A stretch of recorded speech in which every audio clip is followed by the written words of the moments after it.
marker. Thank you very much, Lynn and Jen, for the invitation and the kind opportunity to speak to you today.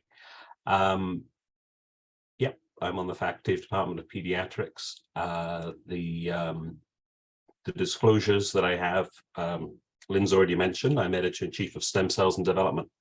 I've been doing that for 15 years, which takes my breath away slightly.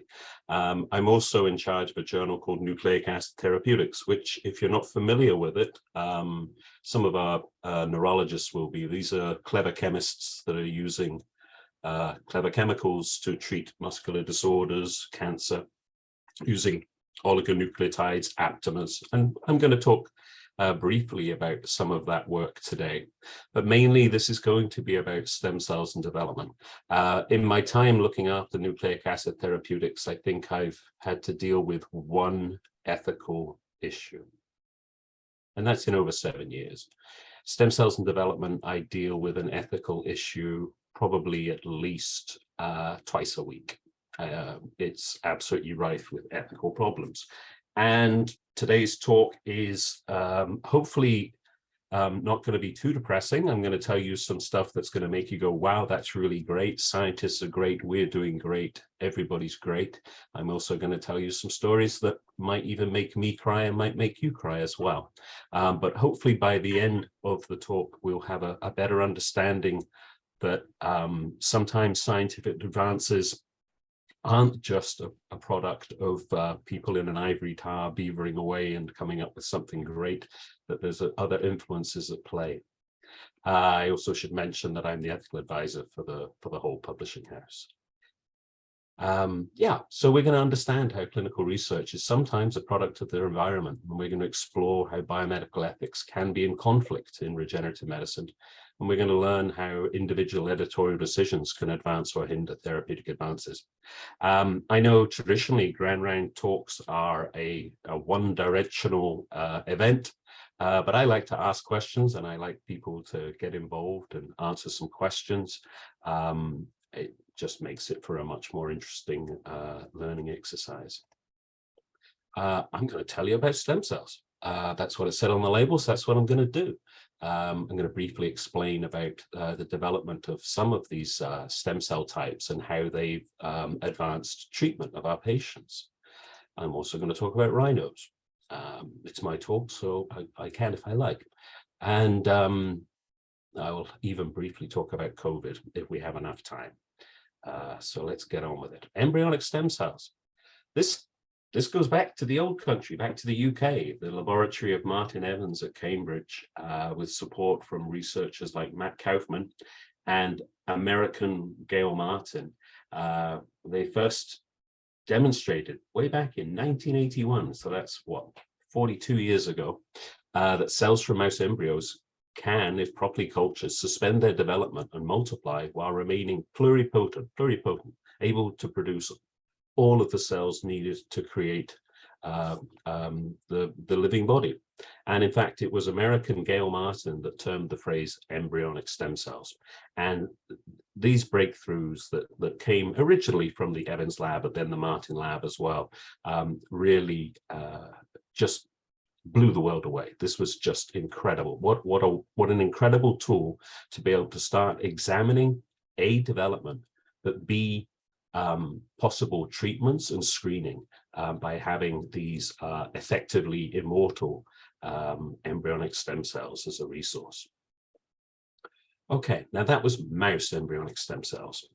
Jamie Thompson has just retired, so I can say what I like. Jamie Thompson was at University of Wisconsin, and he derived and published the successful derivation of a human embryonic stem cell line in 1998. But the University of Wisconsin applied for the patents on the advances in the work in 1996. Okay, so before the work became in the open domain. And in its wisdom, the American Patent Office granted the University of Wisconsin some very broad patents that basically said Anybody else who tries to derive a human embryonic stem cell line, or indeed a primate stem cell line, must be using information that Jamie Thompson developed, and therefore they have to pay the University of Wisconsin. So just let that settle in your mind. They don't even have to do it the same way as Jamie Thompson described, and they could be doing it in marmosets, but because of the patents that the US office granted the University of Wisconsin, any company that was trying to develop them as, again, as a screening device, as I've already explained, this is an incredibly powerful tool to study development and also to develop models of disease and be able to screen for toxins. They would have to pay the University of Wisconsin between $75,000 and $250,000 in order to do this work. In their wisdom, the University of Wisconsin, I've got a lot of friends at University of Wisconsin, but I really can't believe that the American Patent Office granted this. This is the second time in the story of embryonic stem cell research where America really shot itself in the foot, and the people that were the most advanced and the most technically competent in embryonic stem cell research, where did they go? They jumped ship to Europe. The University of Wisconsin tried to get the same patents granted in Europe, and Europe, in its wisdom, has a morality clause that says, is this against the good of humanity to grant this patent? And they decided that it most certainly was against that. So in Europe, the patents did not apply and have never applied. So if you were a researcher in North America, if you were an academic, you could pay for embryonic stem cells from Geron that were marketing them for the University of Wisconsin, or you could pay $75,000 to $250,000 in order to develop your own lines, up until George Bush made his foray into the law.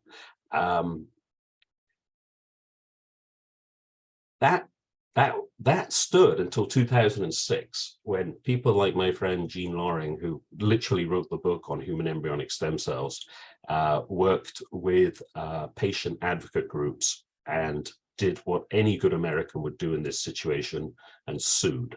And eventually the patents were much more restricted, and people were able to pursue human embryonic stem cell lines, obviously then under the restrictions that George Bush imposed.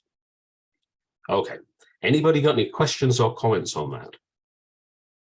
I mean, I don't think people really knew that story, and I think it's just an interesting example of how an educational institution can really pull a fast one on the development of human knowledge. So human embryonic stem cells, pluripotent. The next big breakthrough was to develop induced pluripotent stem cells. And this actually was not first done by Jamie Thompson. Does anybody know from which country the first human induced pluripotent stem cell was developed?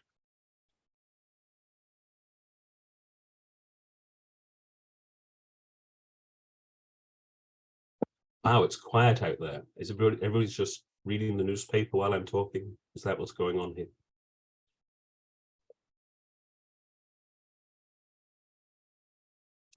Oh, excellent shot. We have a guess of France. That's a very good guess. France was definitely one of the places we're mostly interested.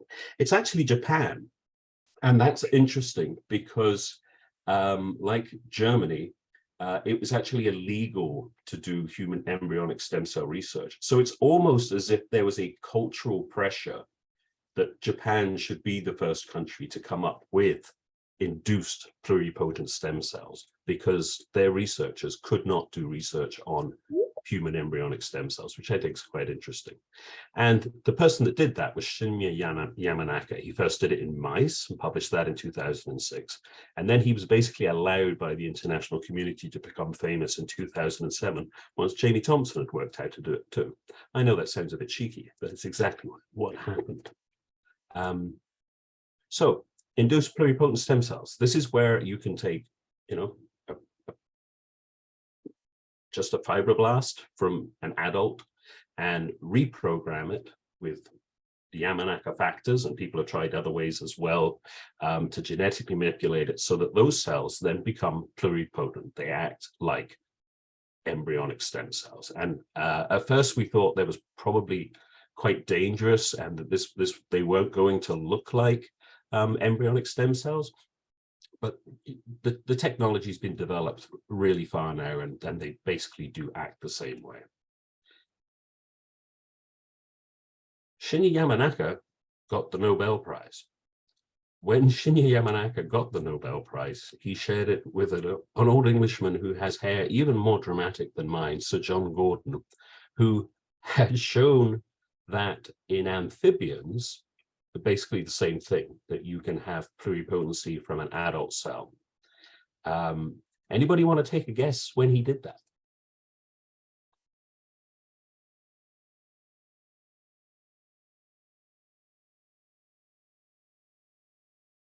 Come on, someone have a guess. Throw out a number. How many years?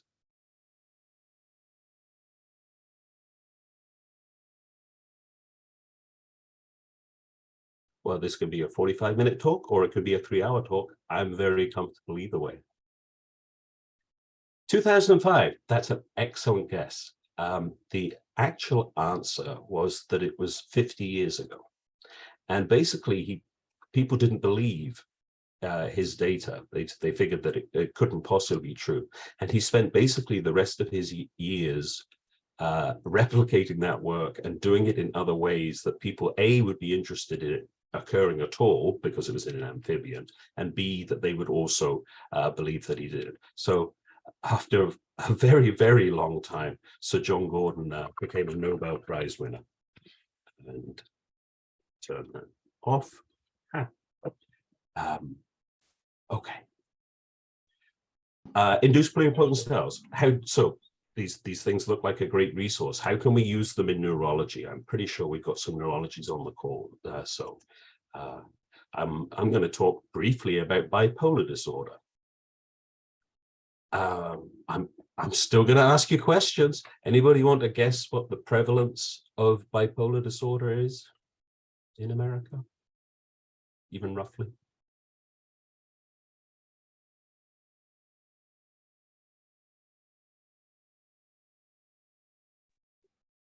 You almost certainly know someone that has bipolar disorder.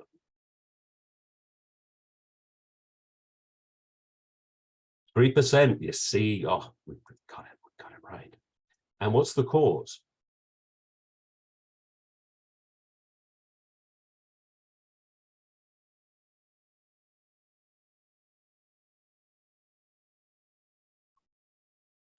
Anybody want to throw out a guess if we don't know? That's correct. And what's the treatment for bipolar disorder?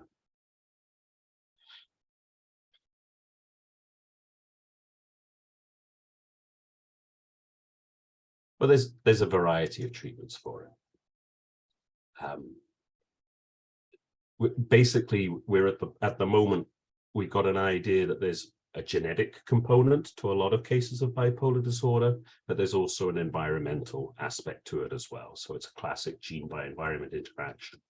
The treatment for it is still medication and psychotherapy, primarily lithium. Lithium doesn't always work. Great. Adiba's on the case here. She's giving us the knowledge that we need in the chat box for people that aren't following my annoying British voice. Yeah, lithium. Do we know the mechanism of action of lithium in bipolar disorder? We've been using it to treat it forever. But unfortunately, we still don't know how it works. So I'm going to tell you a nice little story from my friend Evan Snyder. Evan Snyder is the person who first derived neural stem cells from an adult human being, which was a very controversial demonstration because we kind of assumed for a very long time that once a human brain was developed, that was it. If you damaged it, there was nothing to do for it, and that there was no neural stem cell populations associated with the brain. But he showed for the first time that there was. Evan Snyder gives a very nice talk, a much nicer talk than I give. And he talks about the conceit. The conceit is the word he uses, is to describe our understanding that if we take a fibroblast from a patient and turn it into an induced pluripotent stem cell, and then turn that induced pluripotent stem cell into the cell that goes wrong in the patient, that the cell's development will recapitulate the disease that the person suffers from. So the conceit is that if we take a fibroblast from a patient with bipolar disorder, turn it into an induced pluripotent stem cell, and then turn that cell into a neural cell, it will reveal to us in vitro some of the properties that is happening in the human brain, which obviously is very, very limited access, other than our wonderful imaging people that have now moved over to the UHC. So what Evan Snyder and his group did was they took fibroblasts from patients that had bipolar disorder and were responsive to lithium, and also from patients that were not responsive to lithium, which is a lot of people who have bipolar disorder, but also from control patients as well. And then they did proteomic analysis on the neurons that they derived from the iPS cells. We're all following this? I think it's pretty straightforward, but please, please, please do unmute and ask me if you need something clarified. What they were then able to do was to use big data analysis approaches to try and work out what's the difference between these lithium responsive neurons to ones that aren't lithium responsive. And what they showed is that there's a particular protein, CRMP2, that the ratio of its phosphorylated form to its unphosphorylated form is different in lithium responsive patients compared to patients that aren't lithium responsive. And what they were able to show in vitro is that the loss of the unphosphorylated CRMP2 caused low spine density. So basically the neurons that are in the dish are forming fewer connections with other neurons if they're in a lithium responsive patient. What the lithium does in vitro, and we are implying in vivo, is lowers the phosphorylated form, increases spine area and density. And what they've been able to show is by looking at brains from disease patients that were human bipolar, but also by looking at animals, is that they indeed show a diminished spine density ratio, and that the lithium normalizes this ratio, as well as the spine density. I think that's incredible. I think that's such a clever use of stem cells in discovering something that we've seen the phenomenon for decades, but we've no understanding as to how it worked. And what this allows us to do is to look at, okay, what are those protein differences in these cells that are lithium responsive, and is there perhaps another chemical that perhaps doesn't have some of lithium side effects that could be used instead in order to treat these patients more efficiently? Okay, that makes sense. It's a nice story, isn't it? Yes, it's a nice story. Okay, this is a much younger me, and I'm not even going to tell you how long ago that was. That's with my little friend Leah. And every year I used to go with the wonderful Jula Ashadi to the conference SMA. Leah has spinal muscular atrophy. I used to go to these conferences with a very clear understanding that one year I would be at the conference and Leah would not.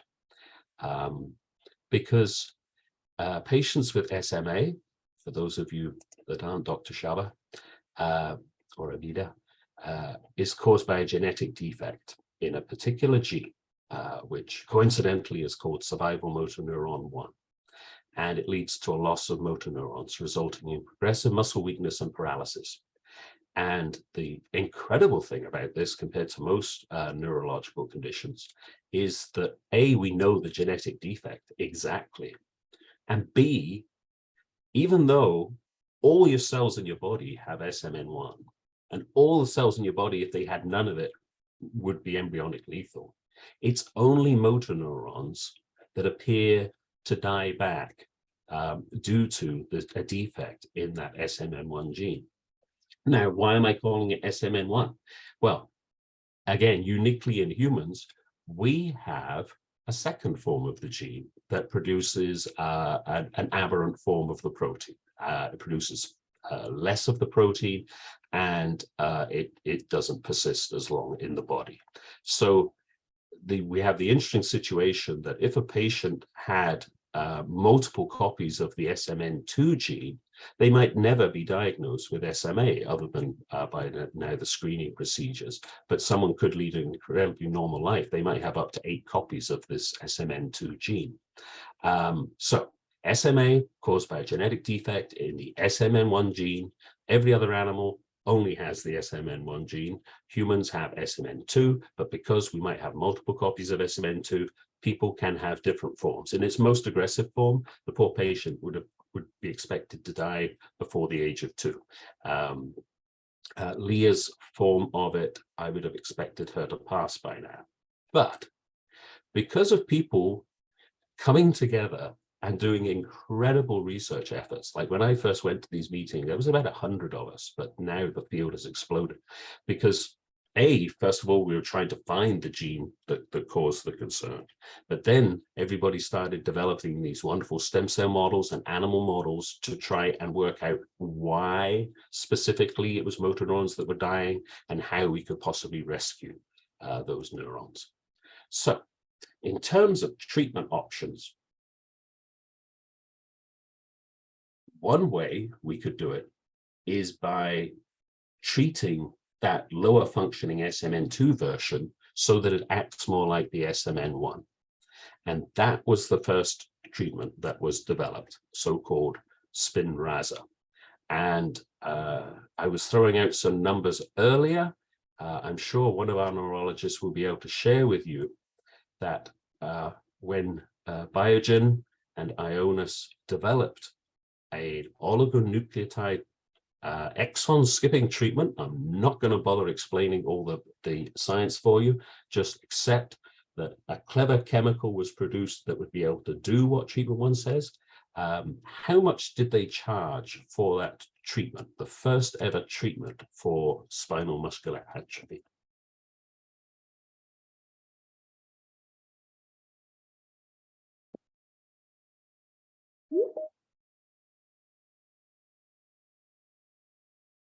Anybody? 100,000 is a very good guess, Jen. You're in the right order of magnitude. For the first year of treatment, it was, Herman Gray has got the right answer. Yes, just over 700,000 for the first year, 350,000 for subsequent years. Is that fair? Is that equitable?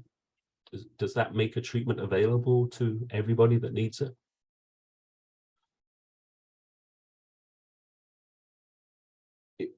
Right, but companies have to get paid. It's neither fair nor equitable, correct, sir. But it was a lot of development, and a big risks. When these companies develop therapies, it's a huge gamble. It's billions to be able to bring a treatment to the market. What makes this even more galling in terms of the actual cost, though, of the therapy is, if you remember, I was telling you about those wonderful science meetings with everybody pulling together. You had what was then called the families of SMA that were pulling together, making funding causes, paying out, as big a grants as they could to researchers like myself and Jula and other people who were trying to find out more information about this. A lot of the stakeholders, the parents of these children, were the ones that funded the research that then allowed Adrian Krainer to make the breakthrough that actually turned into the Spinraza treatment. Imagine how they felt about the fact that they then turned around and told, oh yeah, thanks for all your great work. The scientists have got this licked. Go to your pharmacy, it's going to be 750,000. But yeah, Stan Crook has now retired from that. He's doing all charitable work from now on for a company called N Lorem, which is worth looking at, Laura. I think you'll get a kick out about what he's doing these days. But basically what he's doing is he's volunteering his own time and his considerable resources to develop N of 1 therapies. So here we go. I personally think that anybody that was involved with the development of it should have got a break. Obviously, the cost has come down. Insurance companies have to make decisions whether they're going to fund this. The other thing as well is getting the screening for it as well on the books. But that's treatment one. What's the biggest nightmare for a company like Biogen Ionis that has finally brought to market this first treatment?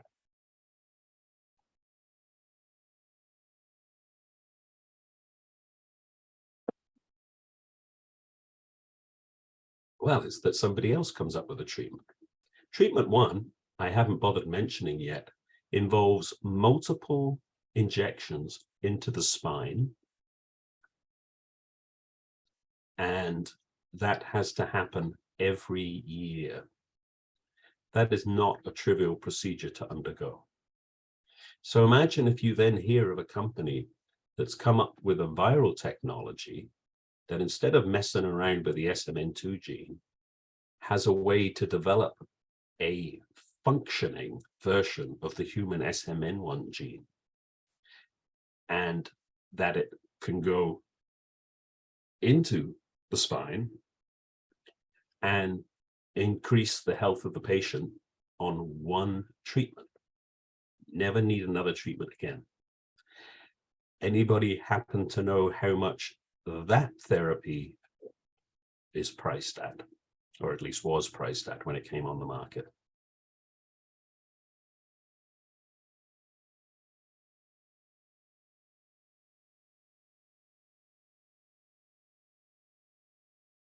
I'll tell you, 2.1 million. And that was not a figure that was based on how much time it took the company to develop the technology, because the technology itself is really very old technology. It really was based on how much Biogen and Ionis were charging for treatment one, 2.1 million. But it's one and done and a far less invasive therapy. The ghastly post story to that is that, again, I don't know how much Joe Public knows about this, and I know the guy that developed it very well. It turned out that quite a lot of the data that he sent to the FDA had been faked. It was manipulated. And I was really terrified that the FDA were going to turn around and say, well, if they produced fake data, then we can't trust the treatment and we have to stop the treatment of patients. But they did not do that, which I thought was a rare note of sanity in a very insane world. Okay, fat unicorns. Why am I talking about fat unicorns? Okay, does anybody know what we're looking at? I'll give you a clue. It's not a fat unicorn.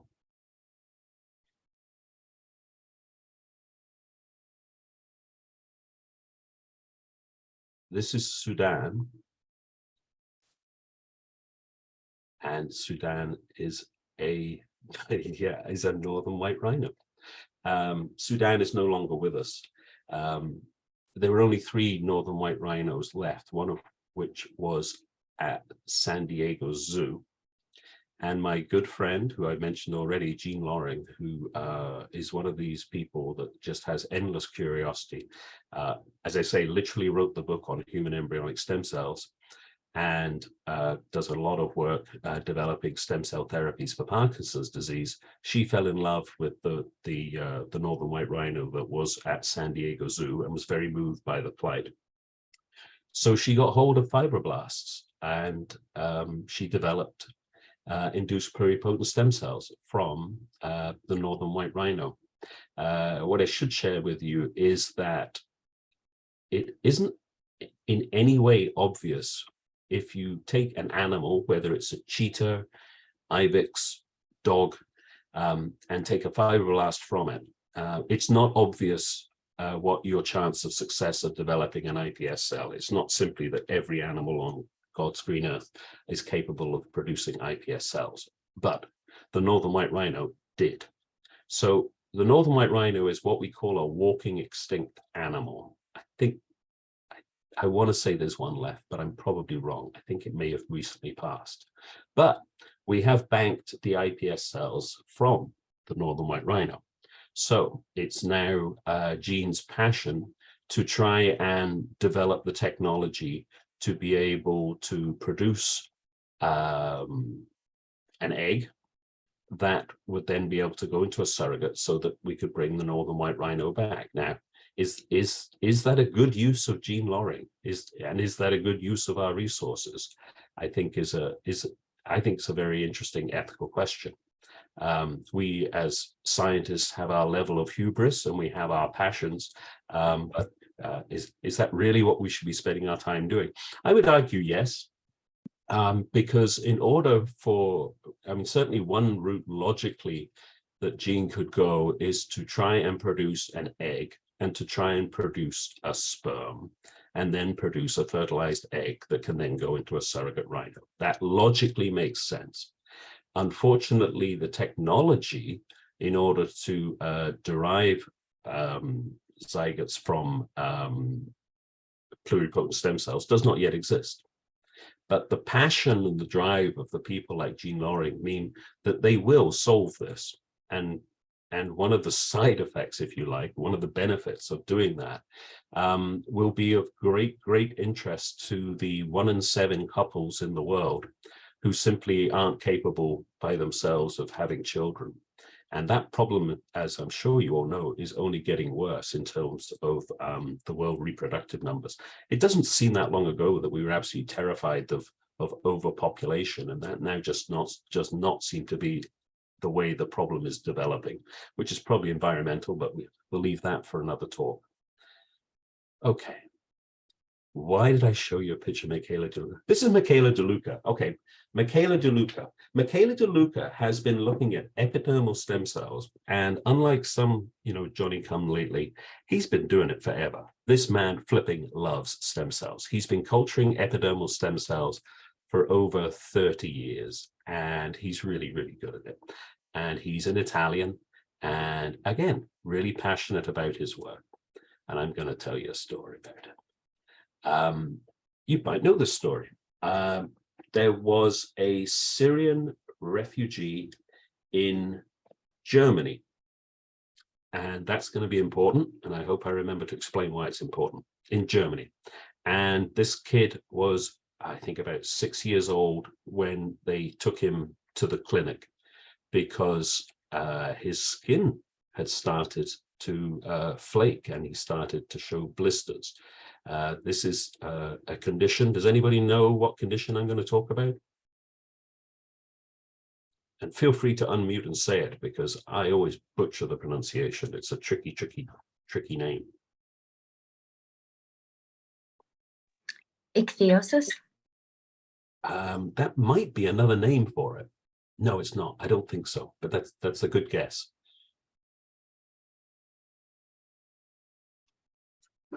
Epidermis bullosa. That's what it is, Dr. Gray. Congratulations. Epidermolysis bullosa. It's a mouthful. These are what are also referred to as butterfly babies, because basically what happens is that the skin takes wing and floats away. The protein that should be hinging it on has an aberration in the genetic form. There are different forms of this condition. This child had a particular form, and that's important as well. And it just, the junction proteins that should be hinging it onto the skin surface, the upper level of the skin, it just detaches. And this poor child basically had over 70% of his skin gone. He was in the, I promise you, the premiere wound treatment clinic in the world, which is in Germany. And these people were just panicking. They had him in an induced coma because they just couldn't see any way to help him. But somebody remembered Michele De Luca, having had some success in manipulating the gene that was involved in this form of the condition. And so they got in contact to ask him why they hadn't heard of him lately. Well, the fact was, Michele De Luca is a very large chain-smoking Italian individual. And the European Union told him that if he wanted to ever do anything that actually involved a patient, he was going to have to change the way he was running his lab, which basically was not up to standard. So the reason nobody'd heard from him for a while is because he'd been developing the laboratory procedures and the technology in order to pursue this project. So what did they do? They took a sample from the patient. They sent it from Germany to Italy, where Michele used his magic and isolated the epidermal cells from an area of the skin that was not yet showing the phenotype, and then infected them with a retroviral vector with an unmutated version of the gene that goes wrong in this form of epidermolysis bullosa. Should really say that by now. And I'm not going to bore you with the technical details of which of the cells that contribute to those populations are absolutely required in order to have a sustained population. But just imagine that they then started culturing these cells properly and making squares, like 6 centimeter square patches of the epidermis. And remember, this is all coming from one sample from the patient, and they just kept growing them and growing them and growing them. And when they'd grown them to a large enough size, they sent them to Germany, and the doctors, very brave doctors, took the patient and then sequentially replaced his skin. Obviously taking it slowly at first to see what was going to happen. Was the skin sample, was there going to be a problem? Was there going to be a rejection of the skin, which might be possible? There's always a risk when you do anything involving a viral vector that you might be stimulating that you really don't want to be stimulating. But the wonderful news is the patient responded incredibly well from the treatment and is now going to school. He plays soccer. Unfortunately, he supports a soccer team because it's Michele De Luca's favorite team. But that's okay. We'll forgive him for that, because Michele, to me, is just one of those world heroes that has actually done something that will change the lives of one individual. But what I want to talk about with this in this respect is that if that patient had been in Italy, there was nothing that could have been done for him because they wouldn't have allowed him to do it in Italy. That patient had to be no longer in Syria for anybody to even make the effort. B, had to be in Germany at this basically what is a burns unit that is incredibly well practiced in dealing with patients. The other point I want to make as well is this condition is unique, and you'd think, well, can't they do this for all burn victims? No, they can't, because one of the unique, if you like, nice things about this condition is that when those cells unhinge and come off the skin, they leave an incredibly pure wound bed. Whereas obviously when someone is a victim of a burn, it isn't just the outer layer of skin you're losing, you're losing fat, you're losing multiple layers of skin. So it's not so obvious that you'd be able to use it to that. But there are many other patients with epidermolysis bullosa in the world, and some of them will have the same genetic problem, or some of them might also have another genetic problem that can also be amenable. And I understand that wider clinical trials are going ahead. Again, if Michele had wanted to try and start advancing his research without this opportunity, it would have taken him probably another 10 years before getting close to this. It's just a wonderful story of how a whatever the opposite of a perfect storm is, occurred. Okay, and this is just the good news from the paper that confirms that the child seems to be fine and that there's no rejection, and it doesn't appear to be any problems with the viral vectors. Okay, how are we doing? We're doing well. Biomedical ethics. Okay, I don't need to tell you guys this list. You know this list. You might have differing opinions as to what the ranking should be, but you know that basically what we're talking about in biomedical ethics, most of the aspects of it come under these four issues. So first, trying to be sure you're not doing anything harmful, of helping someone when you can, of hopefully trying to make it available to as many people as possible based on the fact that they have a need rather than a geography or a sum of money in their pocket. And the fourth issue, which I don't know, again, this is it'd probably be an interesting conversation if we had time for it, of autonomy. Does the patient understand their options, and does that patient have a full opportunity to express that opinion and accept or reject the issues? Okay. Tissue engineering to replace trachea. Oh, okay. Tissue engineering to replace trachea in patients that either have cancer or have undergone some sort of a injury that means they've got a damaged trachea. This is not a nice story. I'm going to get through it as quickly as possible. Paolo Macchiarini, the Italian super surgeon, was hired to the Karolinska Institute, the home of the Nobel Prize, to perform innovative translational research. Between 2011 and 2014, 8 patients, 3 of them at the Karolinska Institute with damaged trachea, received polymer windpipes seeded with stem cells, their own stem cells, cultured in a growth-promoting drug cocktail. Macchiarini told the patients of surgical success and the animal studies that his work was based on, and publicity, scientific papers in major medical journals occurred, and Paolo traveled the world giving interviews and basically being lionized for being a hero of regenerative medicine. Okay. This is about when I got involved as a consultant for a person that was making a documentary about Paolo. And I should say that when this documentary filmmaker started making it, he was fully expecting to make this as a good story, as a happy story, talking about successful regenerative medicine. Usually if somebody in that situation has been given my phone number, it's a sure sign that something bad's about to happen. And especially when you see an editorial title like this, Paolo Macchiarini is not guilty of scientific misconduct. Right, okay.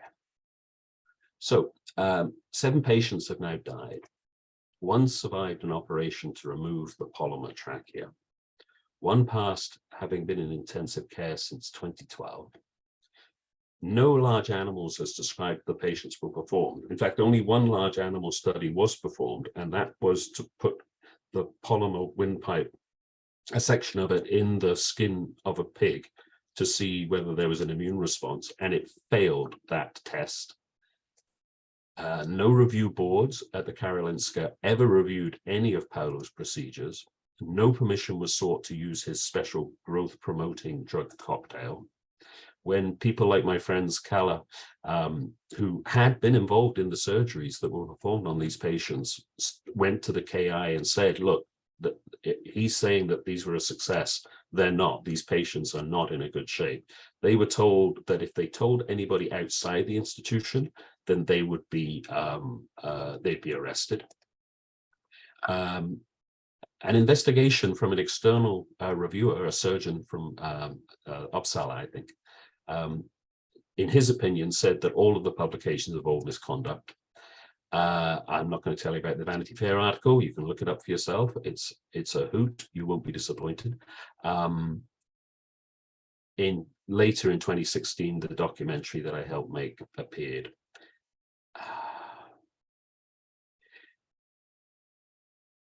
He went to Russia, and he he decided he was going to keep doing his surgeries regardless of all of these accusations that were hounding him in Europe, at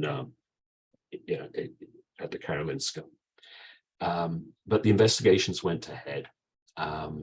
He believed that the reason that the procedures weren't being successful was because the patients weren't young and healthy enough. So he started basically operating on people that really did not need this procedure. December 28th, the investigation was reopened. May 2022, he was found guilty of causing bodily harm to the patients, but he was cleared of assault. They were of the mind that he could not be demonstrated to have not been proceeding with the interest of the patients at heart, which to me blows my mind. He received a suspended sentence. He's always maintained that he's not guilty of research mismanagement and has always done his best for his patients. February of 2023, Lancet finally published an expression of concern on the original work. What else to say about this? He hasn't gone to jail. He's in Spain at the moment. He was contacted to ask for his opinion about the Lancet finally publishing an expression of concern. And he says, I'm too busy doing surgeries. I can't discuss this at the moment. Okay, I got through that without crying. That doesn't always happen. COVID-19 publication friendly. This is where editors don't come out well. We basically, I mean, there was a compelling need. Patients are dying in corridors. There was a compelling need to come up with some treatment for these patients that are succumbing. And probably the most famous recommended treatment was by Didier Raoult, who was advocating that hydroxychloroquine, with or without azithromycin, would help the patients. And certain former president actually communicated to the people of America that his gut instinct told him that this treatment was successful, even though his medical advisors were heartily telling him that there's not the data to support this. That didn't stop him authorizing the purchase of 29 million doses of hydroxychloroquine. And by the way, when that president did succumb to COVID and went for treatment at Walter Reed, he most certainly did not receive hydroxychloroquine. Ethically, the nightmare is that there are people that are whistleblowers in the publication field, in the scientific publication field. One of the most famous is Elizabeth Bick. I get emails from Elizabeth Bick. She's always right. There's no point arguing with her. If there's a problem with a paper in a journal and Elizabeth Bick tells you the problem, there's a problem. She went very vocal on complaining about Didier Raoult's data and how he'd been fast and loose with dropping patients that he felt didn't need to be included in the final analysis. In return, he's attacked dogs. Have you heard the term doxed? Doxed is a term that I'd heard, but I wasn't familiar with. They published her home address. They sent her threatening letters. They sent her threatening letters that she was going to be prosecuted in French law, would have to show up in order to stand trial for complaining about the wonderful Didier Raoult's work. She's okay, as far as I know. Nobody's actually caused her physical harm, but the tarnishing of her reputation continues. Stem cells and development, that's my journal. A paper came across my desk. This paper has caused me no end of trouble, but it was done in an American institution. They had IRB approval. I still think the data are a good data, and they're now doing clinical trials based on it. The FDA expected it. I get 3 letters of complaint at least a week about having published this paper, but I'm running short of time, so I think there's a bit of Schadenfreude involved, but I think there's also There's also genuine concerns that things were done faster than would have been done otherwise. So personally, as an editor, I said that the American institution gave them the IRB approval for it. They probably wouldn't get approval now, but at the time they did, so the paper stands. Okay, we don't have time to discuss that. I'm going to put these up again and open it up for questions. Thank you very much for your patience with my storytelling technique.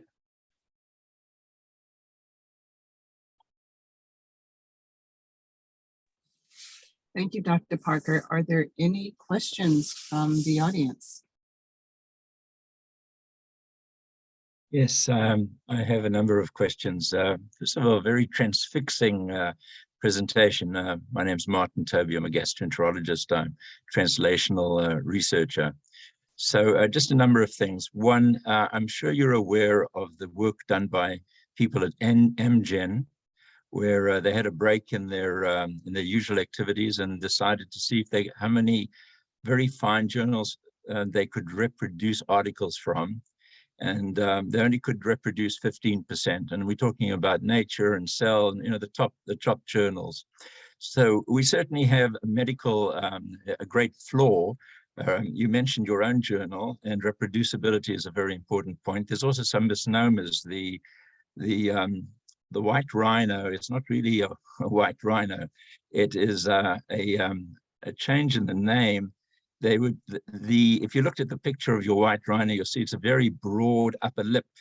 In Afrikaans, they call it Wyd, W-Y-D, and it became a misnomer. People started calling them white. Now, also the mention about the cheetah is fascinating. The cheetah really has got a immunological mosaic. It shares with the placenta of its twin, and as a result, the cheetah can really accept a skin graft, which normally with any other animal would be rejected. So there are very many interesting things you've brought up here, and of course the amazing story that you told about the Karolinska Institute.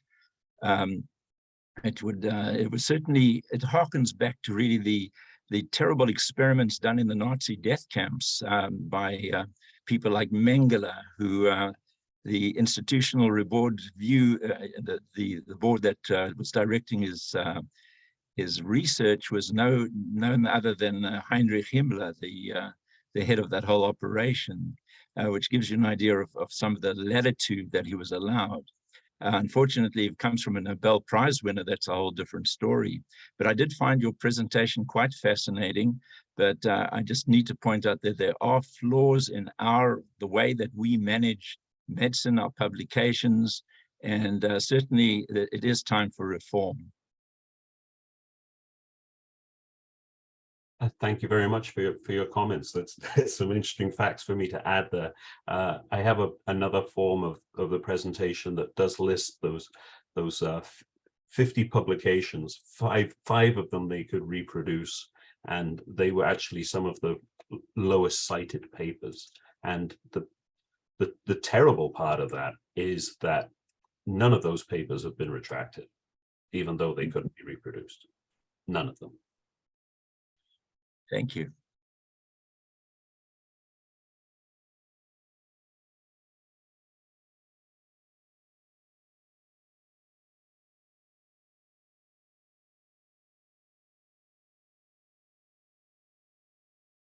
Any other questions or comments?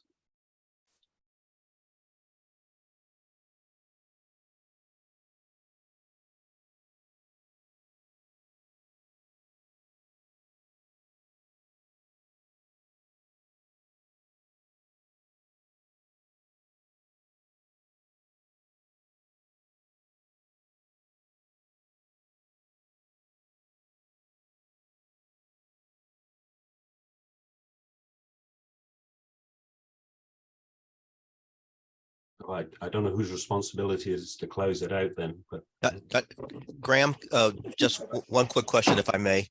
yes. In your role as editor of the journal, and you mentioned these very frequent sort of ethical dilemmas What's the mechanism within the journal infrastructure to address those? Is it simply the editor, sort of being, the jack of all trades, who wrestles with it personally, and that's it? Or is there an advisory team? Is there, just sort of curious as to how that plays out logistically. Yeah, there is no rule book. They don't give they don't give you a rule book. Maybe I should write a book. Actually, I will definitely write a book, but I won't do it until I've stopped editing. But it'll be a doozy. But I've put in the chat box. There's COPES, which is a website that has recommendations on publication ethics, and occasionally. Because I always say, okay, this month I've seen everything. And then the next month I see something else. And occasionally I will actually use the COPES website as an informational resource to determine what's the best path forward. My former senior editor on stem cells and development, Hal Broxmeyer, has now passed away, unfortunately. But I used to also touch base with him. I mean, it is still a very much literally in that sense, an old boys network of consultation to work out what's the best thing to do about a submission. It's interesting. Alan couldn't be with us today, but he'd asked me a question. There are these paper mill submissions. I get probably 80% of the submissions to stem cells and development come from a country that rhymes with Bina, and about 80% of those papers aren't real papers. And I can tell. And I think it's an interesting question to know how I can tell. I can't always articulate how I know, but just by looking at the data. I'm sure if somebody was an experienced biostatistician, they'd say the same, that they can look at data sets and just go, that's not real. And I reject those papers. What I think is an interesting question is, what is my responsibility to other journals? Because I know a lot of journal editors haven't as much experience, and that their journals are now on fire with these paper mill publications, and it's definitely hurting the field. And we've definitely, as the scientific publication community, we've got to do something about it to close it down. But I don't know of any initiative. Maybe if I had, another 6 arms, I'd be able to start that. Well, Dr. Parker, I think it is significant that there were retractions on many of these COVID-19 papers. I counted 91 individual ones. The trouble is when you try to do that analysis, you find that a lot of what is written about is about retractions, and therefore you actually have to go through every single publication that has got that sort of key word.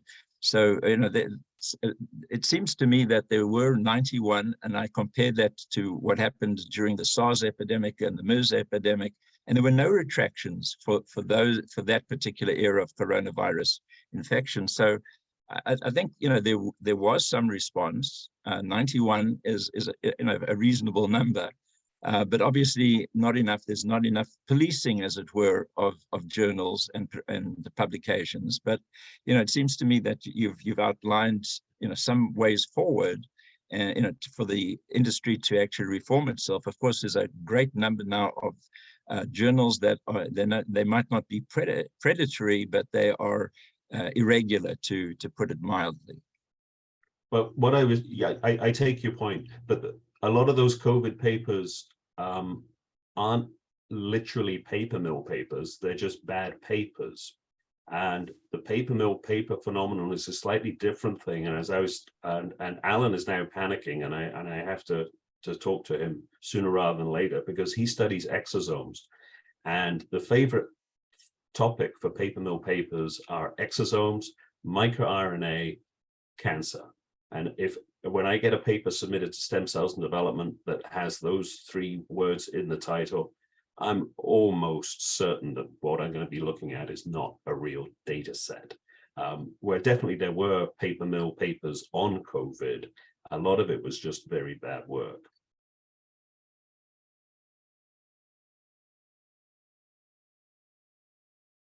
in the inpatient or in the hospital world, I'm old enough to have sort of vague recollection of the advent of ethics committees, in the hospital setting, so that the pressure of a individual surgeon or clinician, to make sort of ethical judgments about what is or is not appropriate, how they put those four principles in, make them real and operational. It may be that even in a competitive environment of journals that are all anxious to get their publications out as efficiently and as quickly as possible, it may be that some sort of similar kind of infrastructure is going to be necessary. Anytime I hear the phrase "good old boys" in response to a question, "good old boy network" in response to a question, which I thought was very thoughtful on your part, Graham, makes my stomach hurt. I'm sorry. I should always hand out either whiskey or Gaviscon when I talk. or maybe you're going to get that in the right order. No, but you're absolutely right. But I mean, and I've said to Phil Cunningham, who I've lectured with on research best practices, institutions have got to do a better job of stepping up to the plate to take responsibility for their researchers. How is it still possible, given our near infinite memory resources, that we don't ask researchers to even submit a copy of a paper to the institution at the same time that they submit it to a journal? Just a simple act like that, it wouldn't take any length of time, it wouldn't take too much resources, but it does mean that when the editor comes knocking on the door to say, "Hey, institution, we've got some questions about this," that those questions can be asked and answered. To me, it beggars belief, the issues I've had with major institutions. And if you went to Steven Spielberg and told him the scenario of what happened at the Karolinska and said, and I'm going to set it at the Karolinska, he would have just laughed you out of his office. It's totally implausible. How could that have happened? I still can't believe it. And I was in the middle of the bloody story, pardon my French. That an institution with any kind of respect for its reputation doesn't actually start taking account of its research, and even just for the medium to long term, if not the short term funding of their researchers, we've just got to do a better job. Sorry, that was a long spiel. If I might make a suggestion, there's a wonderful book out there called Betrayers of the Truth. I don't know how many people have read it, but it deals with all these irregularities at the highest levels, Harvard Medical School, the NIH, and other sort of more mundane ones. And it really is an eye-opener and a good recommended read. Thank you. I'll be definitely looking that up. Because when I write my book, I don't want to cover the same topics.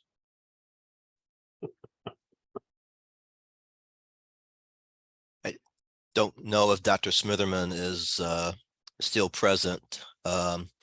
If not, I'll take the liberty of thanking you, Graham, for an excellent presentation, and thanking the audience for their participation and interest, and be on the lookout for information on how to get your continuing medical education credits.